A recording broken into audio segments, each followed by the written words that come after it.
Bienvenidas y bienvenidos a una nueva clase.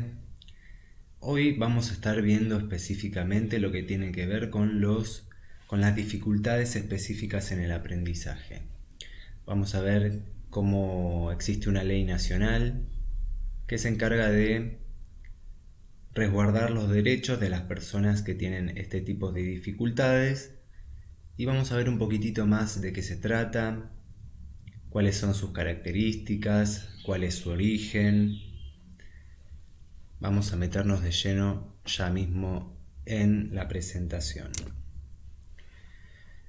Bueno, nosotros tenemos la ley 27.306 que habla de las dificultades específicas del desarrollo. Pero, ¿qué se entiende por dificultades específicas de desarrollo o DEA? ¿No? DEA es la sigla que significa dificultades específicas de aprendizaje. Se trata de alteraciones neurobiológicas que afectan la lectura, la escritura o el cálculo matemático. Nosotros pensemos que es una dificultad específica del aprendizaje en donde existe una alteración en el sistema del neurodesarrollo y esto le impide al alumno, al alumno, a la persona, tener un ralentizamiento, ¿no?, del desarrollo en todo lo que tiene que ver con las habilidades de la lectoescritura. Pensemos que enfocadamente, nosotros hoy vamos a hablar de lo que tiene que ver con la dislexia y del diagnóstico de dislexia, pero vemos que tiene que ver con todo lo que es la apropiación del lenguaje, cómo uno lo comprende, cómo esas estructuras que nosotros aprendemos en niveles iniciales de la vida, ¿no? Cómo se van adaptando, se van asimilando, y cómo es ese proceso de a poquito que se va dando en el desarrollo para la adquisición de la lectura y la escritura. ¿Qué consecuencias produce tener DEA, ¿no? Dificultades. Los alumnos que tienen DEA pueden tener dificultades en la escuela, las consecuencias pueden ser leves, moderadas o graves. ¿La dislexia es considerada DEA? Sí, la dislexia es un trastorno del aprendizaje de la lectura y la escritura. Recordemos que todo lo que tenga que ver con la lectura y la escritura, la adquisición de procesos en el transcurso de la vida educativa, obviamente que va a ser algún tipo de impedimento o barrera a la hora de aprender, a la hora de comprender y asimilar, de hacer propio lo que me están diciendo, ¿no? Todas estas cuestiones que tienen que ver con la comprensión y la percepción, de alguna forma, están limitadas por las dificultades en el aprendizaje. Bueno, por lo cual esta ley 27.306 nos da una declaración de interés nacional, ¿no? ¿Y qué objetivo tiene esta ley? Garantizar el derecho a la educación de menores y adultos que tienen dificultades específicas en el aprendizaje. ¿Cómo garantiza la ley el derecho de la educación de las personas con DEA?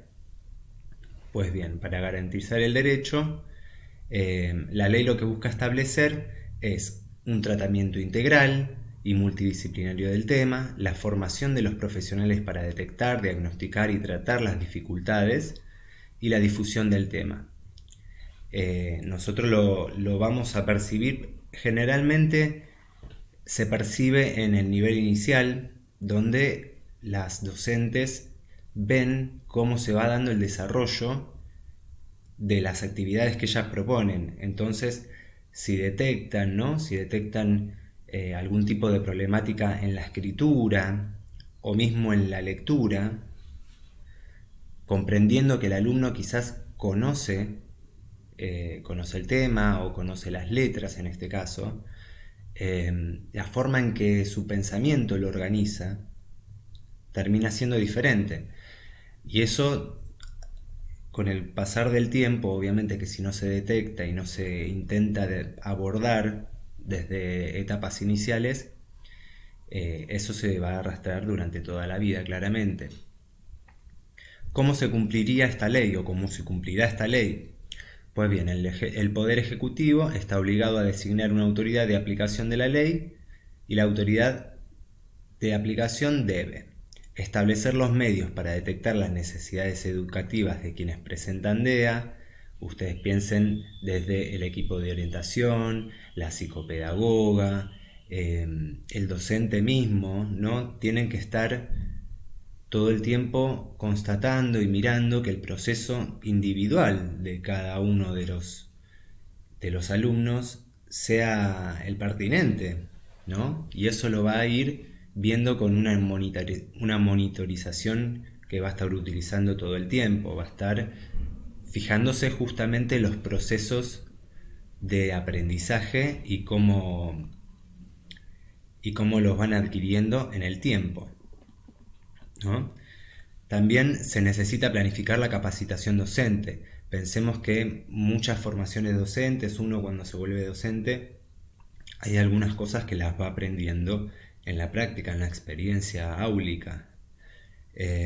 Pero también se necesita de un abordaje teórico, de espacios de debate, para poder repensar también la práctica docente, teniendo en cuenta todos estos detalles, no solo de DEA, ¿no? De diferentes patologías o trastornos, pero poder tener una mirada un poco más integral, no solo con lo que respecta al contenido, sino con lo que respecta a la adquisición de habilidades, ¿no? Y de competencias, más que nada en el trayecto educativo.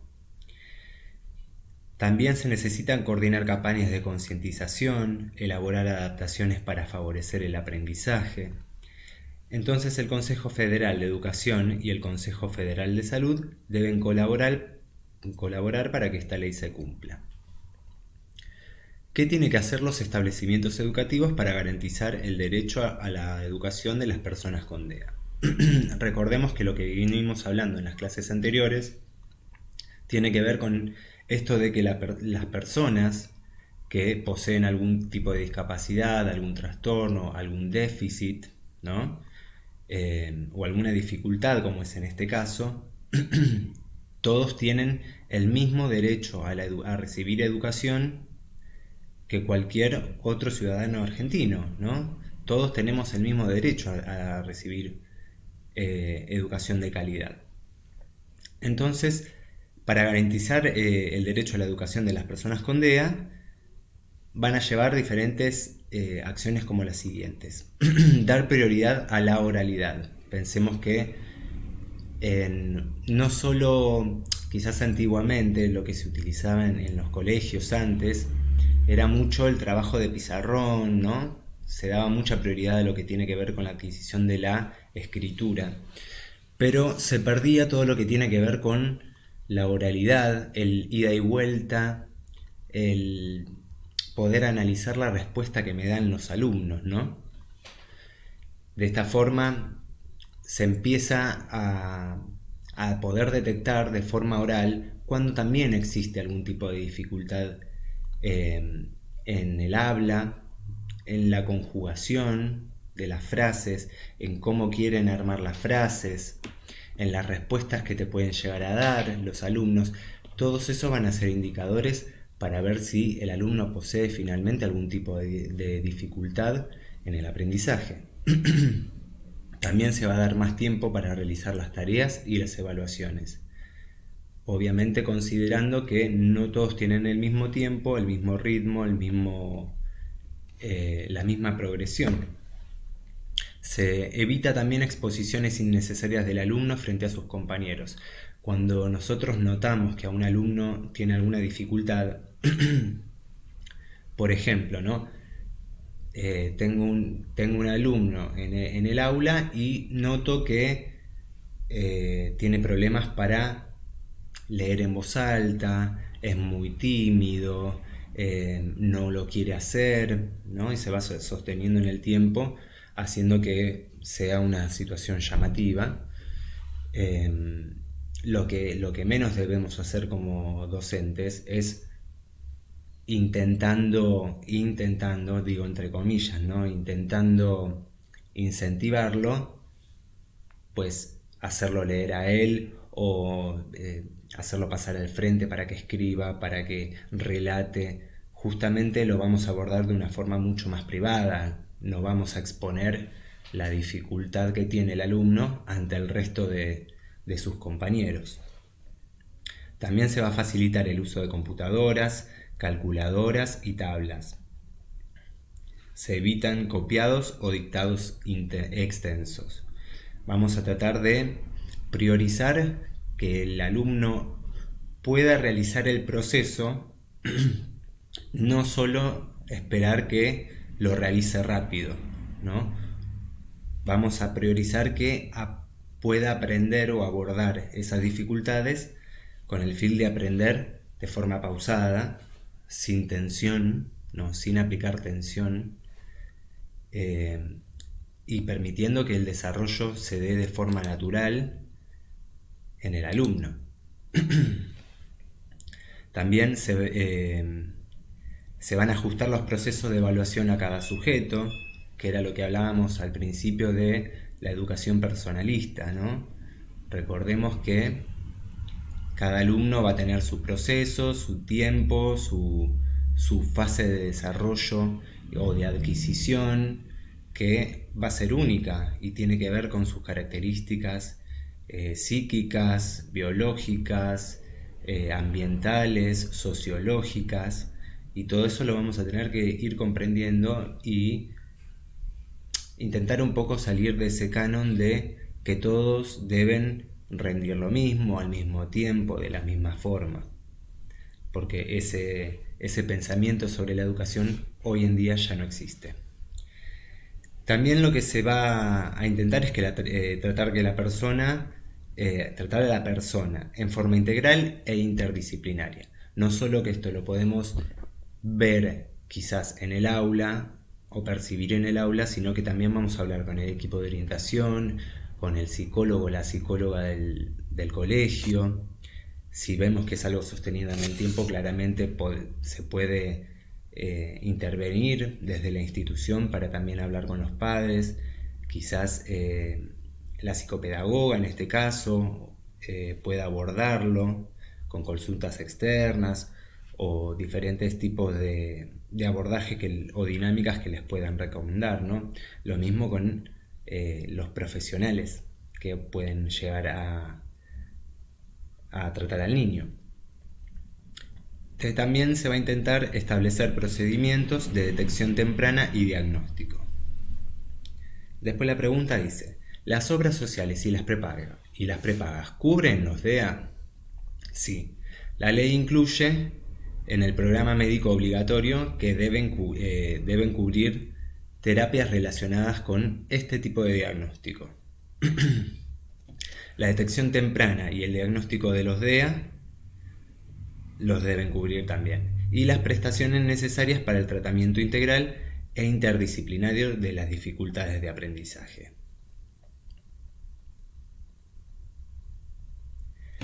Bien, ajustar los procesos de evaluación a cada sujeto, tratar a la persona en forma integral e interdisciplinaria, establecer procedimientos de detección temprana y diagnóstico. Y acá vamos a hablar específicamente de lo que es DEA, ¿no? Las dificultades específicas de aprendizaje son alteraciones evolutivas de los procesos cognitivos involucrados en la adquisición y consolidación de la lectura, escritura y cálculo, es decir, de los instrumentos básicos necesarios para la escolaridad, como también para seguir estudios universitarios o simplemente en el ámbito laboral.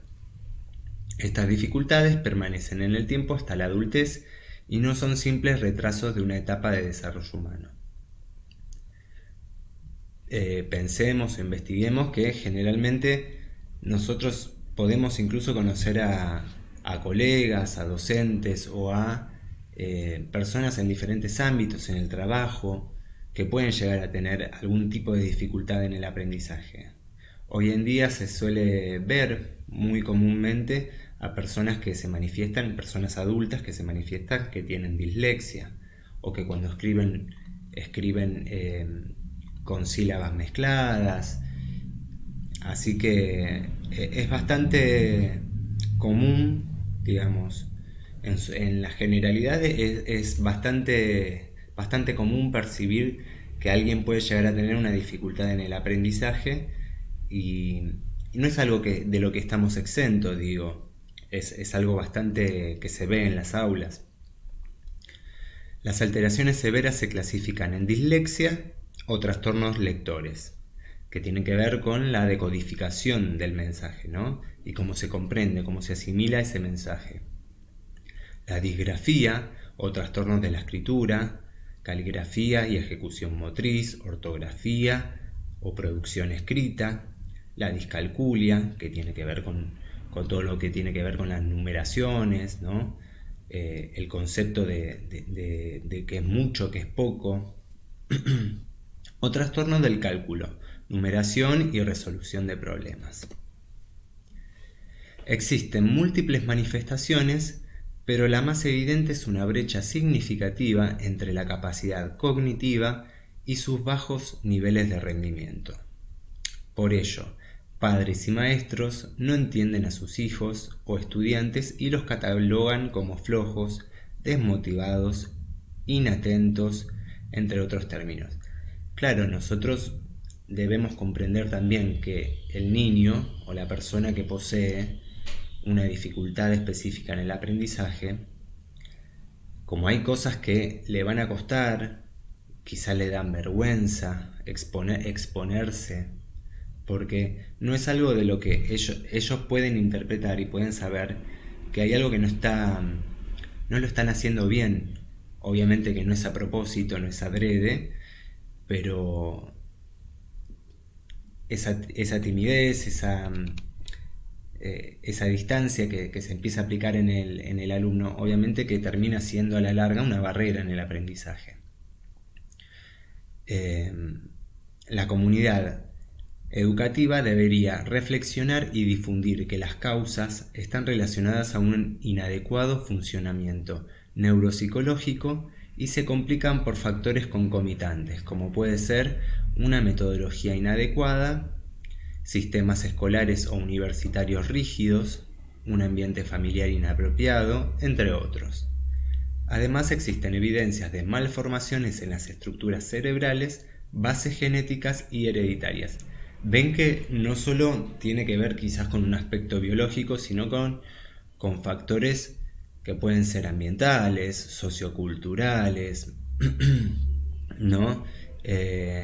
Exigencias sociales, como cuando dice sistemas escolares o universitarios, esto de que todos deben operar de la misma manera, para obtener el mismo resultado, en el mismo tiempo. Pues bien, las personas que tienen dificultades en el aprendizaje, esto necesitan reformularlo. Nosotros inclusive como sociedad y como docentes necesitamos reformularlo. Además existen evidencias de malformaciones en las estructuras cerebrales, bases genéticas y hereditarias. La prevalencia es de 4 hombres por 1 mujer. Y estas dificultades están muy asociadas al déficit de atención. Pensemos que este tipo de diagnósticos que estamos hablando en el ámbito escolar son moneda corriente, son constantes. Uno lo puede notar a medida que pasa el tiempo, inclusive hay más alumnos que necesitan un abordaje interdisciplinario, ayuda pedagógica, ¿no? Esto se va acelerando y más que nada con la llegada de la virtualidad, los avances tecnológicos, de alguna forma, hacen que la memoria, que la atención, que la concentración sean algo efímero, instantáneo, se necesita en el momento, en el aquí, ya, ahora, y se empiezan a reducir otras capacidades también, ¿no? Que quizás la sociedad de hoy en día empieza a dejar de prestarle importancia, pero que no dejan de ser básicas en el desarrollo neurocognitivo, y del desarrollo general, ¿no? Si bien las DEA se diagnostican formalmente a partir de tercer grado de primaria, cuando los niños ya pasaron por un periodo de entrenamiento sistemático e ingresan a un periodo de pensamiento operatorio. Es indudable que existen muchos factores que pueden ser observados desde la temprana infancia. Estos factores podrían clasificarse en lingüísticos, que son los fonéticos, los fonológicos, los morfosintácticos, semánticos y pragmáticos. Los perceptivos, que tienen que ver con la percepción sensorial auditiva, visual, ápticas, la coordinación motora, gruesa y fina, y racionamiento lógico-matemático, la clasificación, seriación, cardinalidad, etc. Asimismo, debemos considerar que al igual que las alteraciones evolucionan según la edad, el grado académico, las exigencias curriculares, los niveles de pensamiento, el funcionamiento cerebral, entre otros, los factores predictivos también cambian. Digamos, estas situaciones no son rígidas en ninguna etapa del ser humano, pueden ir variando, ¿no? Pueden ir variando, y lo más probable y lo más lógico es que varíen en el tiempo y que se vayan readaptando para buscar un resultado, ¿no? Obviamente que con abordaje, acompañamiento. Por ejemplo, los mejores predictores en las etapas iniciales de la lectura son el conocimiento de las letras, la conciencia fonológica, la memoria fonológica, la velocidad de denominación, mientras que en etapas posteriores el procesamiento visual ortográfico, las estructuras textuales y el dominio de estrategias metacomprensivas. Hoy en día hay recursos que se utilizaban antes que ya son obsoletos. Se pasaron a decir que son obsoletos, pero en mi parecer, ¿no? Esto es mi perspectiva personal, considero que son unas grandes herramientas. Cuando nosotros éramos chicos, en la década de los 90, ¿no? En el colegio siempre lo primero que hacían era enseñarte la imprenta, después te enseñaban la cursiva y se daba mucho hincapié a la escritura e incluso en la repetición. Hay veces que te hacían escribir una palabra que te salió mal en el renglón o en 2 renglones. La palabra, de vuelta a la palabra, ir practicando todo lo que tiene que ver con la motricidad fina en ese caso, ¿no? Y son recursos que para algunas personas que tienen dificultades en el aprendizaje son necesarios, son básicos, porque justamente la práctica termina siendo un poco el modelado que se le da a la interpretación, a la comprensión, que después termina siendo parte del desarrollo. ¿Qué podemos hacer las personas involucradas en la educación de los niños, adolescentes y adultos? Indudablemente respetar las etapas del pensamiento, así como los ritmos y estilos de aprendizaje de nuestros estudiantes, sin adelantar experiencias y contenidos que no están neuropsicológicamente preparados para procesar y que provocan pseudoproblemas de aprendizaje, además de baja autoestima, autoconcepto escolar, entre otros. Pensemos que si un niño no aprendió a escribir correctamente una palabra, no le podemos pedir que escriba una frase o un cuento. Si el niño tiene dificultades en la lectoescritura, no podemos forzarlo más, no podemos generar tensión, porque esa tensión va a terminar siendo la barrera, ¿no? El miedo, la baja autoestima, el yo no puedo, la comparación. Todas estas cosas hay que abordarlas con suma privacidad y pensándolo de una manera integral, ¿no? Naturalizándolo desde ese aspecto. Luego, conocer el perfil de nuestros estudiantes para diversificar nuestra enseñanza sin perder de vista el propósito final del curso o programa. nosotros vamos a detenernos en la adquisición de estas habilidades, obviamente siempre apuntando a cuál es el objetivo, ya sea de la materia, las dimensiones que se trate de abordar con las actividades, ¿no? Específicamente. 3. Además, capacitarnos en el dominio de estrategias de aprendizaje cognitivas y metacognitivas que estimulen distintos niveles de procesamiento, desde las más sencillas, que facilitan la recirculación de la información y el aprendizaje al pie de la letra, hasta la de elaboración o asociación de conceptos, la organización de la información a través de múltiples esquemas, la recuperación de información guardada en nuestro cerebro y las de apoyo para la formación de hábitos y el estudiante eficaz y eficiente. Vemos que es un trabajo que se hace de manera tranquila, pausada, que se va abordando de forma progresiva, ¿no? Desde que se detecta, bueno, desde el ámbito escolar o educativo, lo que se intenta hacer es adaptar el contenido para que la persona pueda realizarlo a su tiempo, por sus medios o con la ayuda, si tiene un acompañante terapéutico, con la ayuda del acompañante terapéutico, ir practicando de forma progresiva sin saturar tampoco al niño, porque pensemos que eso va a causarle malestar e incluso va a resultar en que no quiera hacer las actividades tarde o temprano, ¿no?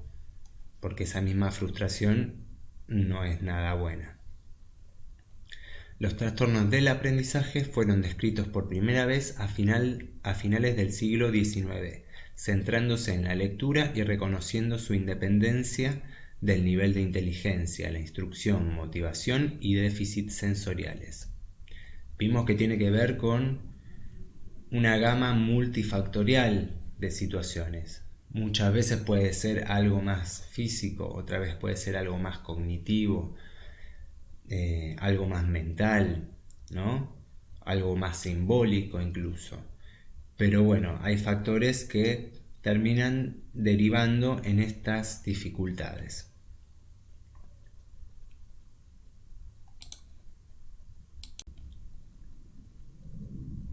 Muy bien.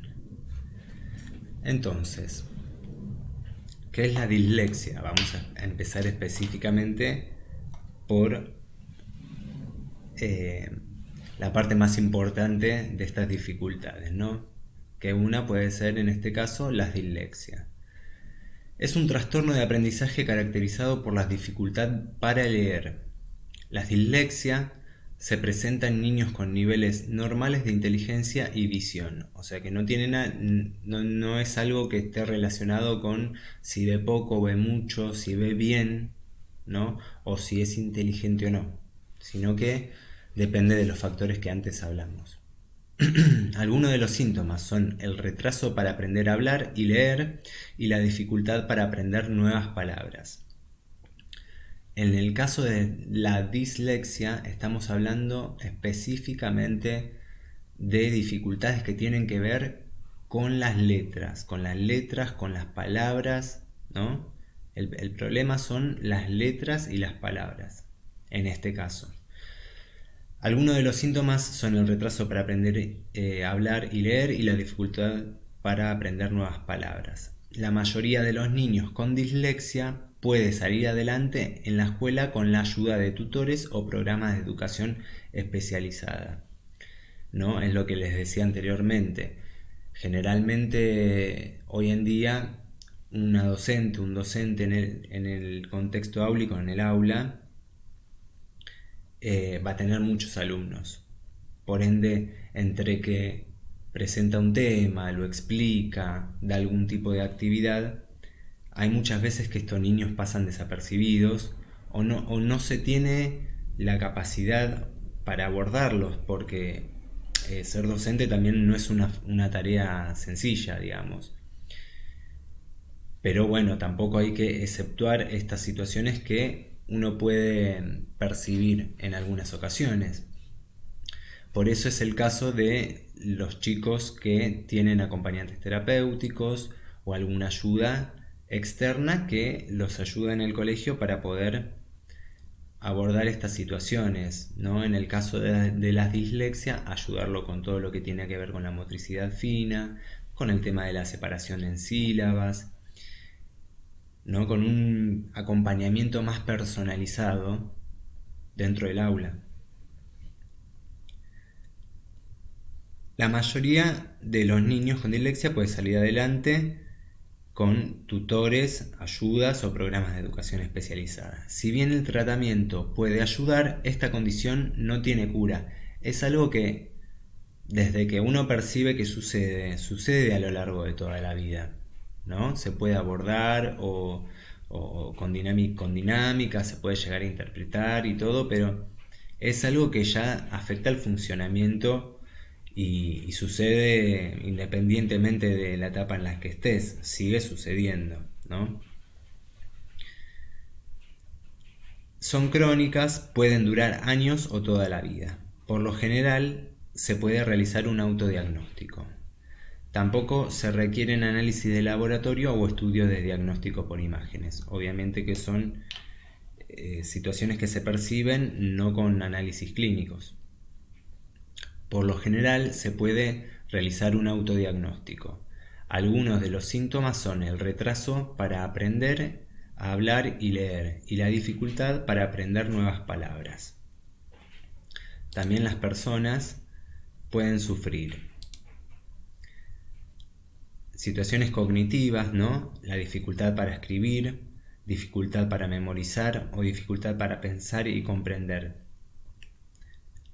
Y acá me detengo a repensar todo lo que tiene que ver con el proceso de pensamiento, ¿no?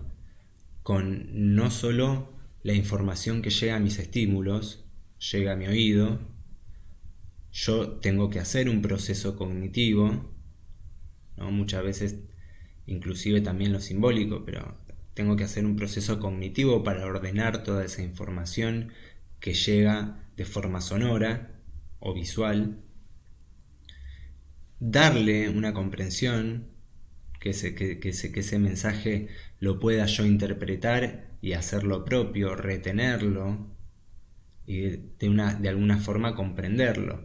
Son una cadena de mecanismos que tienen que poder llegar a darse. Y también pueden ser comunes como el deterioro del habla, el dolor de cabeza o retraso en la capacidad de leer. El tratamiento consiste en terapia.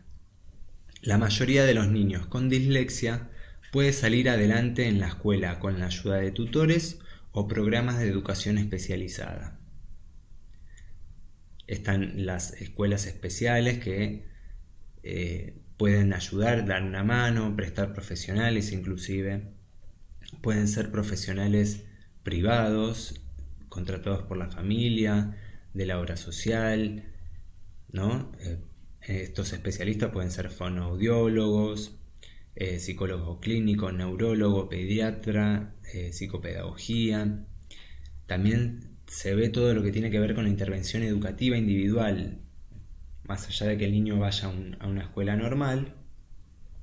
También se ve si puede realizar algún tipo de integración con otra institución para aprender diferentes habilidades o practicar estas habilidades que va a empezar a ir adquiriendo.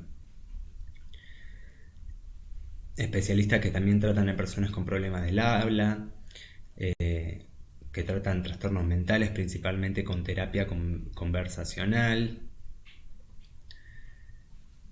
Trata los trastornos del sistema nervioso, brinda atención médica a los bebés, niños y adolescentes. Vemos como que el tratamiento es algo muy amplio. Obviamente que todo depende de las características que tenga la persona. El diagnóstico de la dislexia. Entre los factores de riesgo se incluyen los antecedentes familiares o determinados por daños cerebrales en las áreas que procesan el lenguaje. Los profesionales capacitados deberán utilizar pruebas estandarizadas para diagnosticar la dislexia.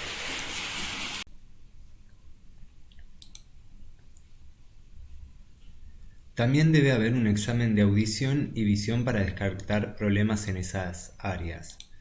Obviamente que lo primero que vamos a intentar ver dentro del aula es si el chico está viendo bien, si no está copiando porque es un tema de visión, si es un tema de distancia, ¿no? Dentro del aula vamos a jugar con todos estos factores. Si vemos que el niño que no copió, no llegó a copiar y se mantiene durante un tiempo y está sentado atrás, bueno, vamos a intentar que se siente adelante para ver si tiene que ver con eso, ¿no? Si tiene que ver con un problema de visión. En el caso de que detectemos que sea un problema de que no está viendo bien o lo manifieste, obviamente ahí lo tenemos que comunicarle al equipo de orientación o a la psicopedagoga o al psicólogo del colegio para que pueda hablar con la madre, recomendarle en este caso un profesional de la vista, ¿no? Una evaluación de la dislexia debe incluir una historia educativa completa. O sea, lo que va a intentar el profesional es conocer toda la trayectoria para ver cuáles son los hitos en el neurodesarrollo, ¿no? Para detectar. También se pedirá información sobre posibles problemas similares en la familia e información médica. Las pruebas deben incluir también evaluaciones del nivel de lectura y de audición. Otras cuestiones a tener en cuenta. Ayudar a los niños a colocar capas de colores en sus materiales de lectura. Estos son diferentes tips que podemos utilizar. Motivar a los niños a que practiquen diferentes métodos de lectura. Llevarles a la biblioteca y permitirles elegir libros y revistas. Ahí ya jugamos con un poco la motivación y el deseo personal. Animarles a escribir sobre cosas que les interesan. Preguntar a los profesores qué cosas hacen en el aula para fomentar la lectura y practicarlo también en casa.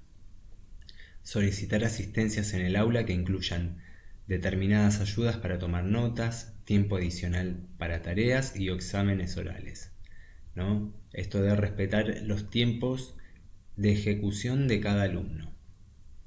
Hacer que sigan la página mientras leen el libro con un CD u ordenador. Recordarles y potenciar sus diversos talentos y fortalezas para que la lectura no les cause depresión o angustia, ¿no? Estamos hablando de que nosotros vamos a intentar incentivarlos y abordar desde el espacio áulico, como docentes o como acompañantes terapéuticos, desde las ganas que tenga, ¿no? Si quiere contar una historia, podemos pedirle que la escriba o que la relate de forma oral, incentivarlos desde sus intereses, ¿no? Que me parece lo más importante. Y acá vemos un pequeño gráfico de cómo sería el cerebro del lector, ¿no? Qué partes se activan del cerebro. Y el cerebro con dislexia, fíjense cómo solo se activa una zona de 4. En la imagen anterior vemos la actividad cerebral en un cerebro de lector y otra imagen con un cerebro de persona con dislexia. Por eso es muy importante detectar la dislexia y sus síntomas en edades tempranas, porque el niño necesita todo el apoyo y motivación de sus padres y educadores. Comprender y ayudar correctamente al niño con dislexia a través de herramientas específicas es imprescindible para que puedan desarrollarse e integrarse correctamente, compitiendo en igualdad de condiciones, ¿no? Lo que siempre vamos a intentar como objetivo de la educación es que todos tengan los mismos derechos y aspiren a la misma calidad educativa que uno les puede llegar a brindar. Atajar el problema de raíz es fundamental, puesto que cuanto antes empecemos a trabajarlo, más probabilidades tendremos de poder minimizar su incidencia y consecuencias. Si no se trata a tiempo, a medida que los niños con dislexia van creciendo, pueden desarrollar problemas severos de depresión, ansiedad, falta de autoestima y abandono escolar. Esto debido a la frustración que les genera no poder realizar esas actividades. Nosotros pensemos que en el colegio la etapa escolar, ¿no? nos prepara, nos sirve de preámbulo a lo que va a ser nuestra vida adulta, al poder desarrollarnos, a tener un trabajo, a poder colaborar de forma cognitivamente activa.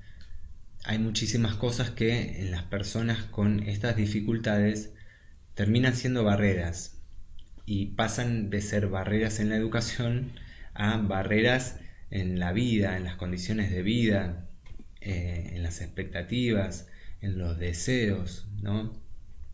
Pensemos que un adulto con dificultad para leer, y si tiene un puesto de trabajo o tiene un trabajo en el que necesita leer, obviamente le va a generar frustración. Entonces vamos a intentar abordar estas cosas en las edades tempranas para evitar estas consecuencias a largo plazo. Porque en edades tempranas, en etapas tempranas, es mucho más fácil adquirir ciertas destrezas, competencias, que las vamos a ir pudiendo trabajar de forma paulatina. Dislexia y cerebro. Los niños con dislexia tienen ciertas particularidades neurológicas. Las células que conforman sus circuitos lingüísticos no están ordenadas correctamente. Fíjense esto, ¿no? Las células que conforman sus circuitos lingüísticos no están ordenadas correctamente. Este error neuronal es el culpable de que a los niños con dislexia les cueste muchísimo decodificar las palabras y encontrar el significado de lo que están leyendo. Muchas veces esto tiene que ver con la inversión de las sílabas o de las letras, sea cuales fuera, ¿no? Pero también es el contenido, el mensaje específico que me está diciendo el no poder comprenderlo. Para una lectura eficiente se requieren tantos procesos de interpretación como de comprensión y aprendizaje. Esto es lo que denominamos la estrategia léxica, que es la forma en la que el cerebro aborda un escrito para comprenderlo. Las dificultades de acceso al léxico en los niños con dislexia están causadas por la combinación de déficits en el procesamiento lingüístico o un funcionamiento deficiente de la memoria de trabajo. Pueden ser también problemas de velocidad de procesamiento, ¿no? Y que comprendan el mensaje de forma más lenta que otras personas. Características de la dislexia. Una de las peculiaridades de la dislexia infantil es que puede presentarse de formas diversas y los síntomas de la dislexia pueden variar mucho de un niño a otro. Es llamativo también el nivel de inconsistencia, puesto que los síntomas de dislexia pueden variar incluso en un mismo día y evolucionan a medida que los niños crecen. Estas son algunas de las características y síntomas de la dislexia. Dificultades en las funciones ejecutivas. La función ejecutiva está compuesta por un conjunto de habilidades cognitivas complejas que son las encargadas de planificar cualquier tarea y dividirla en pasos. Estos pasos podrían ser analizar la tarea y entender qué se necesita para ella, después organizarse y determinar los tiempos necesarios para ejecutarla, estructurar el trabajo, fijar las metas, evaluar las acciones puestas en marcha y ajustarlas en base a los resultados. Una de las características de la dislexia más recurrente es presentar dificultades en el desarrollo ejecutivo. Esto significa que cualquier tarea que requiera de una mínima planificación, como podría ser recoger su habitación o terminar la tarea del colegio, puede suponer un auténtico reto para los niños que la padecen. Síntomas en el lenguaje y la comunicación.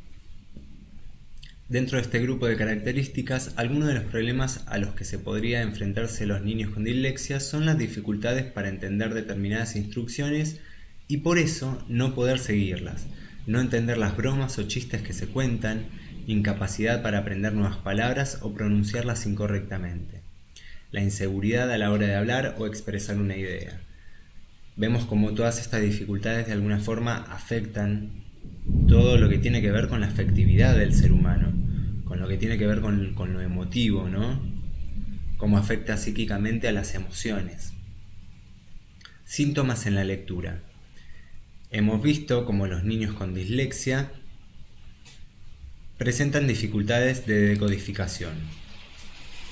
Por eso, la lectura les resulta tan complicada. Confunden la pronunciación de palabras y les cuesta mucho leer con fluidez y entender el significado de lo que leen. Por eso, no suelen mostrarse muy interesados en los libros y los cuentos.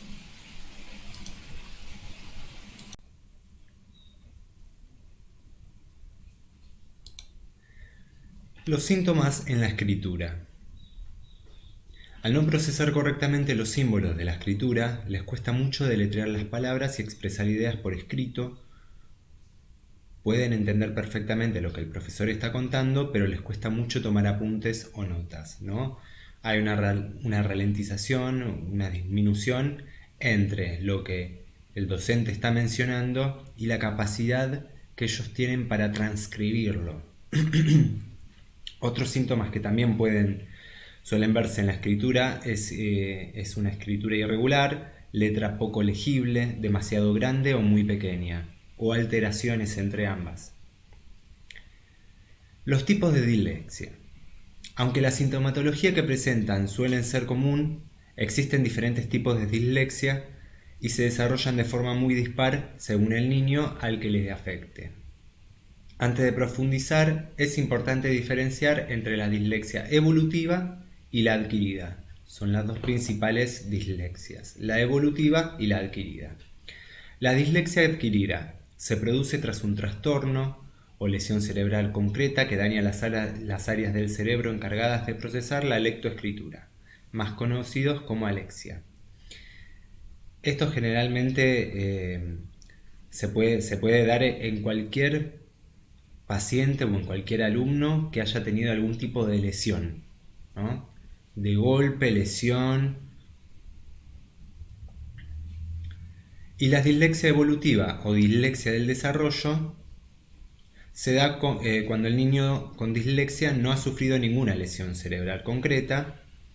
Dentro de esta clasificación existen múltiples tipos de dislexia, pero nos centraremos únicamente en analizar los que afectan el procesamiento y rutas del cerebro. Estas son la dislexia superficial, la dislexia fonológica, la dislexia profunda o mixta. La pregunta que suelen hacer todas las personas que denotan que tienen alguna dificultad con el tema de la escritura y con la lectura es si se cura. La dislexia es un trastorno crónico, es decir, nos acompaña a lo largo de toda la vida, no se cura, digamos. De estas formas, esto no debe alarmarnos, ya que la forma en la que se expresa la dislexia será muy distinta conforme avance en el desarrollo evolutivo de la persona. Esto es caso por caso, alumno por alumno, persona por persona. Es ir viendo qué recursos tiene, cuáles tienen algún déficit, cómo abordarlos y cómo se evoluciona en el tiempo. Lo más importante es que se realice una detección temprana. Cuanto antes ofrezcamos las herramientas necesarias para ayudar a los niños con dislexia a adaptarse al proceso de aprendizaje, mayores entonces van a ser las probabilidades de que optimicen sus recursos mentales y puedan desarrollar una vida plena. Acá vamos a ver en este gráfico que los tipos de dislexia pueden ser según la ruta léxica afectada, según su causa y según su grado.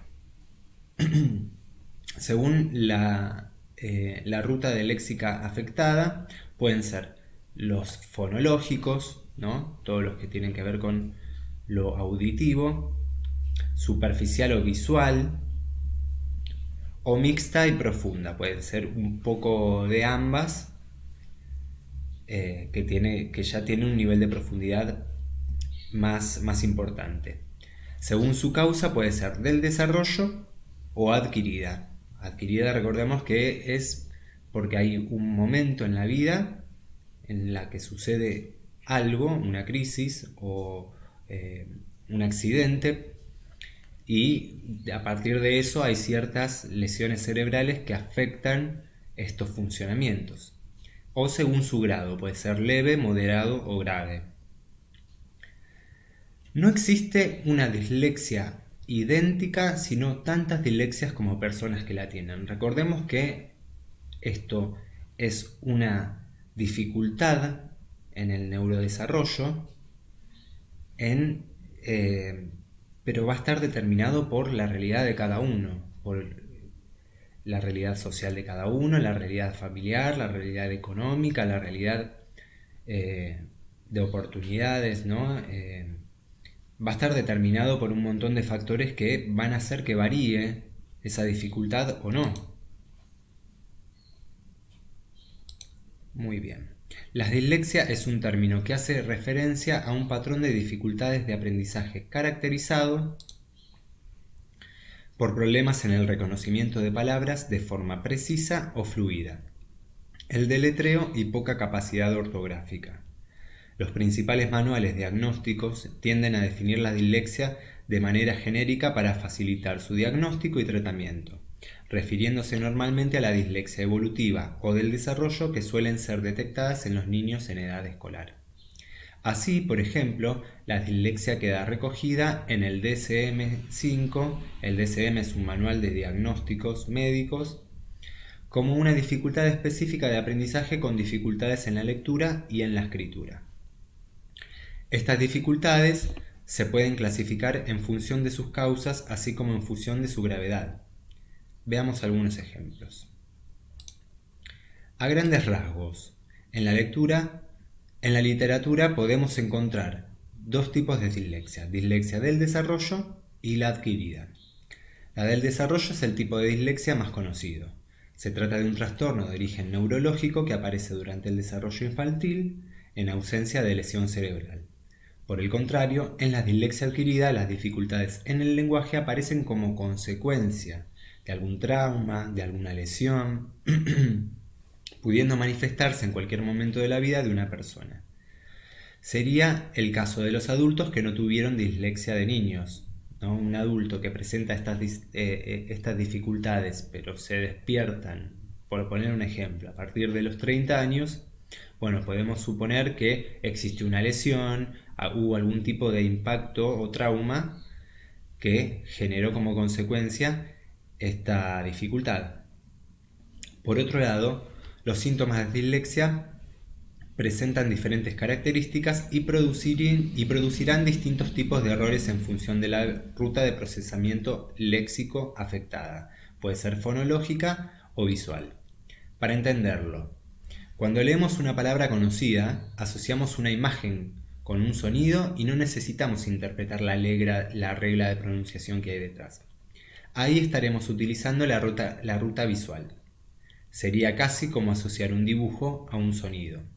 En cambio, cuando leemos una palabra desconocida, necesitamos utilizar las reglas de pronunciación de nuestra lengua a través de la decodificación fonológica.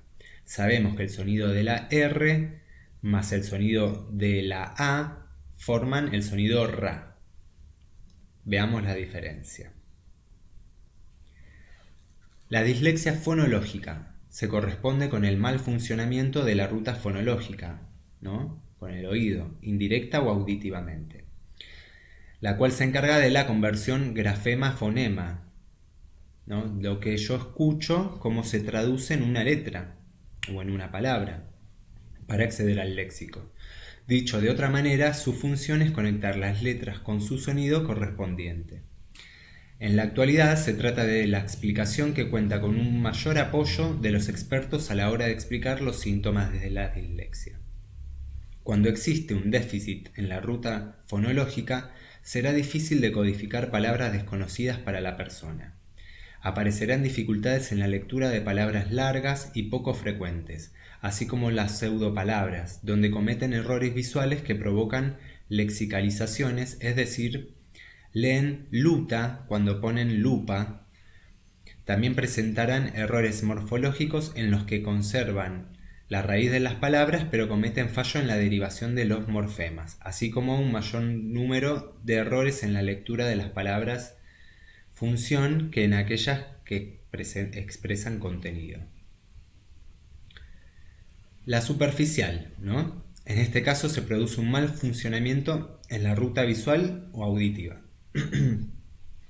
La ruta visual es aquella en la que no dividimos las palabras en partes, sino que leemos de manera global.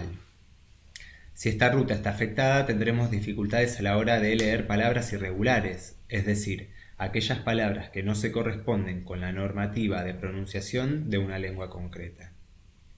Las lenguas tienen diferente grado de transparencia, por ejemplo, el español se considera una lengua muy transparente porque su pronunciación tiene reglas muy regulares, se pronuncia como se escribe. El inglés, en cambio, es una lengua menos transparente, tiene mucha adaptación de lo que son los fonemas. Esta ruta puede explicar por qué se encuentran tasas de dislexia más altas en los países con lenguas menos transparentes, como es el caso del inglés. Vemos que en el caso de las personas que tienen como idioma nativo el inglés, ya están acostumbradas a el ejercicio de la pronunciación constante, ¿no? Tienen materias y enfoques de estudio que tienen que ver con la pronunciación específica de cada letra.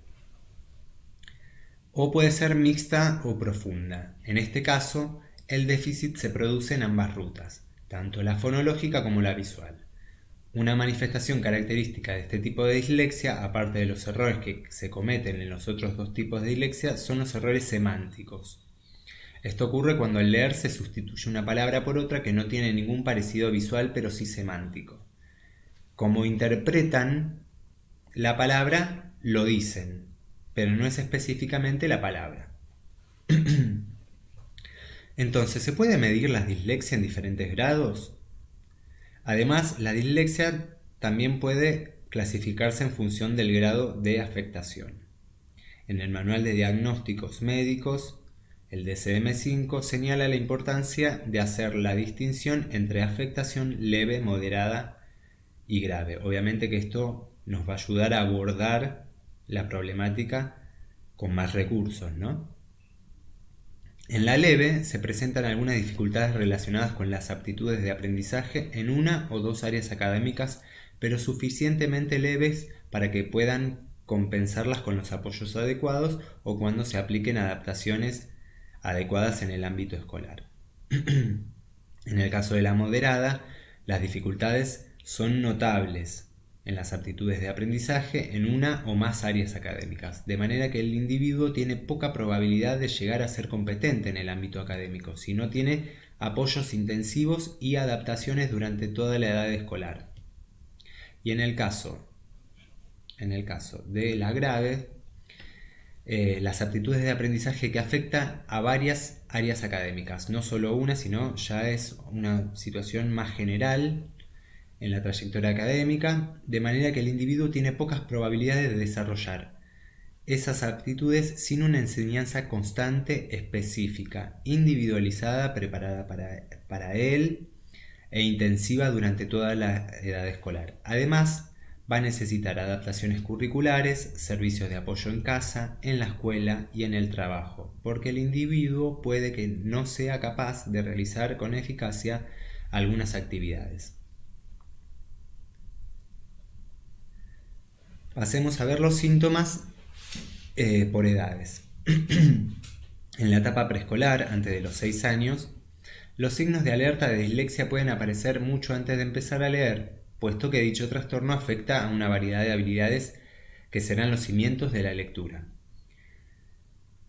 Habla como un niño más pequeño, pronuncia mal las palabras, por ejemplo,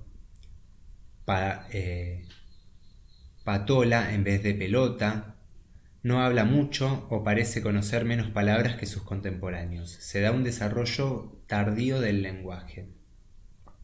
Tiene problemas para llamar a las cosas por su nombre, confunde objetos y tiene dificultad para aprender los nombres, números, colores y letras.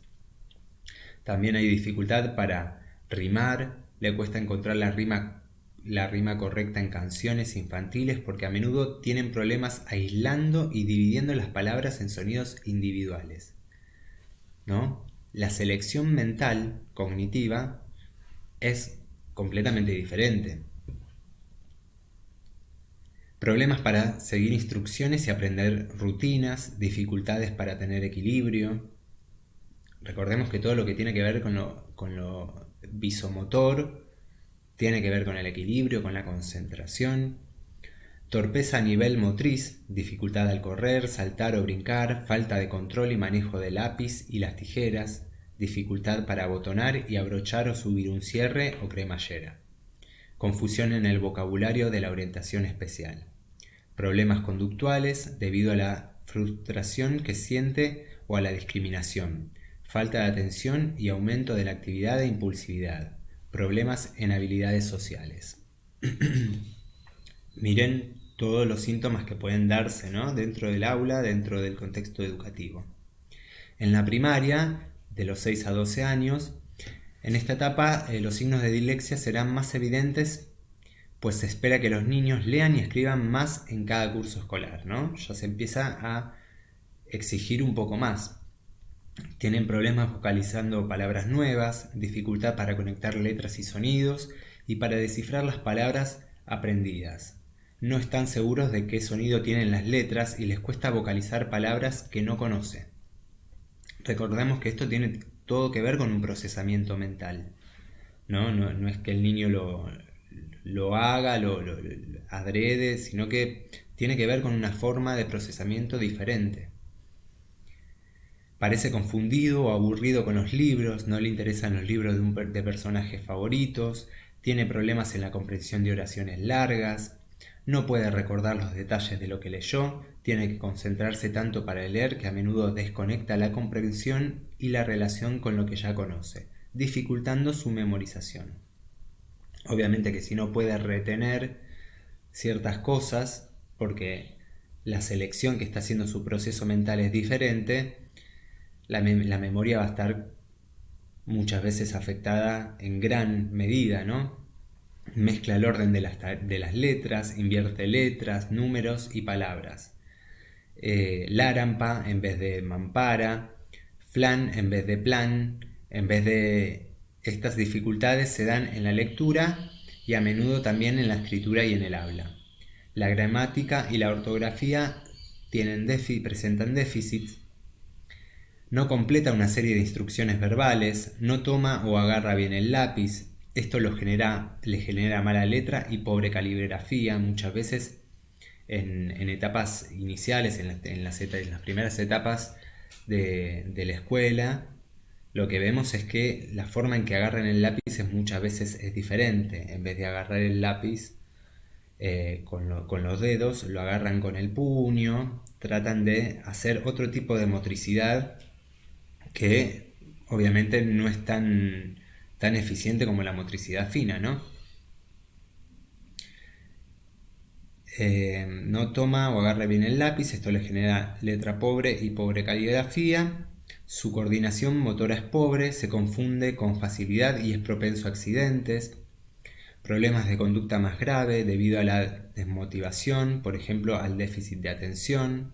Desorganización de las letras de las tareas a realizar tanto en casa como en la escuela. Obviamente que si ya hay una desorganización a nivel del proceso mental en todo lo que tiene que ver con la escritura, con el habla, obviamente que eso se va a plasmar también en la realidad, en los hechos, ¿no? Le va a costar organizarse.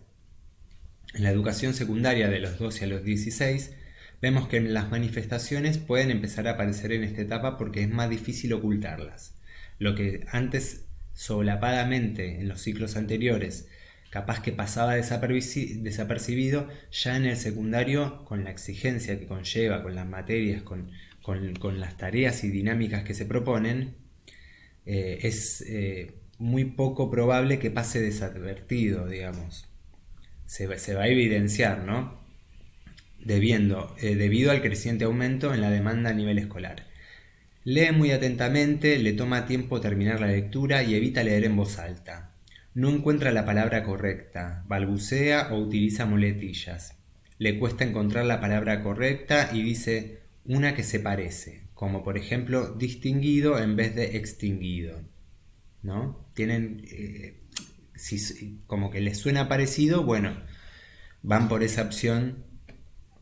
Se les dificulta los proyectos escritos, les cuesta expresar ideas de manera organizada y comete muchos errores en gramática y ortografía. Problemas de concentración cuando lee o escribe, le cuesta mucho pertenecer al grupo, afecta al lenguaje corporal y la comunicación, le cuesta sentirse integrado, las malas conductas aumentan, baja la autoestima y existen problemas para socializar. Se adapta mal a ambientes nuevos, fallan sus estrategias de compensación, hay mala orientación y es un gran reto para aprender lenguas extranjeras. Imagínense que ya con el castellano, que quizás oralmente lo pueden manejar bien, con todo lo que tiene que ver con la escritura, ¿no? La gramática, ya existe una dificultad. Imagínense otro idioma. Y después en el bachillerato, ¿no? De 16 a 20 años, que es la última etapa, al menos del transcurso escolar, algunos adolescentes pueden sentirse fuera de lugar o sin motivación porque tienen dislexia, dado que ésta puede afectar a un diverso número de destrezas.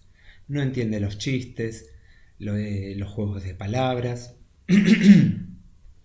son más difíciles de comprender para ellos, todo lo que tiene que ver con los refranes, las metáforas, ¿no? Es como que hay que tomarlo con más pinza y si vemos que sostenido en el tiempo, en muchas situaciones o en diferentes ámbitos esto sucede, puede indicar un problema que derive de esta dificultad. Les cuesta expresar ideas, titubea, no encuentra las palabras adecuadas o le cuesta expresar lo que sabe. Le falta el sentido de la dirección, confunde izquierda con derecha, tiene dificultad en leer mapas o gráficos y presenta dificultades para conducir. Y también le cuesta aprender otro idioma, ¿no? Lo que decíamos recién, las mismas dificultades en su propio idioma se hacen aún más fuertes al aprender otro idioma. Es como que intentemos aprender a hacer, no sé, una regla de 3 simple sin haber aprendido a sumar primero. Dislexia en las personas adultas. Si se detecta en la edad adulta será más complicado tratarla, pero igualmente se recomienda acudir a especialistas. Tal vez no se detectó porque no fue a la escuela o no terminó sus estudios. Problemas para concentrarse y memorizar cosas. Dificultad para hallar la palabra que quiere expresar, problemas entre izquierda y derecha, etc. Y esto, como consecuencia, causa problemas en la autoestima. Acá nosotros vamos a ver algunas fichas de ejercicios que se utilizan en las primeras etapas del ciclo educativo, ¿no? Acá vemos con qué letra empieza. Esto no solo que lo va a pronunciar y lo va a decir de forma oralmente la docente, sino que va a mostrar la imagen para que pueda asociar el grafema con la vocal o con la letra con la que empieza el nombre del objeto. En este caso un burro, ¿cuál es? ¿La B o la D? Biberón, ¿cuál es? ¿B o D? Dinosaurio, botas, dedos y búho. En esta vemos también cómo se intenta trabajar todo lo referido a lo visual, ¿no? A que pueda aislar la información viéndola e identificarla. Muchas veces se pide que con esa palabra, con esa letra digan diferentes palabras o ubiquen diferentes palabras. Pueden haber dinámicas que sean unir con flechas o dibujos con iniciales y que las tengan que asociar. También busca y colorea, ¿no? Acá tienen diferentes letras con diferentes colores. Ellos tienen que redondear cada color con cada letra. Colorea las siguientes letras con estos colores. Y acá directamente escolodiar, veamos cómo en estas etapas iniciales es muy importante trabajar sobre lo visual para la comprensión, ¿no? Hacer hincapié en cómo es lo visual y cómo se lo aborda para poder asimilarlo. Bueno, esta es la última diapositiva, nos vamos a ver en la próxima clase. Los espero que pasen un buen día, buenas tardes, buenas noches y nos vemos en el próximo video.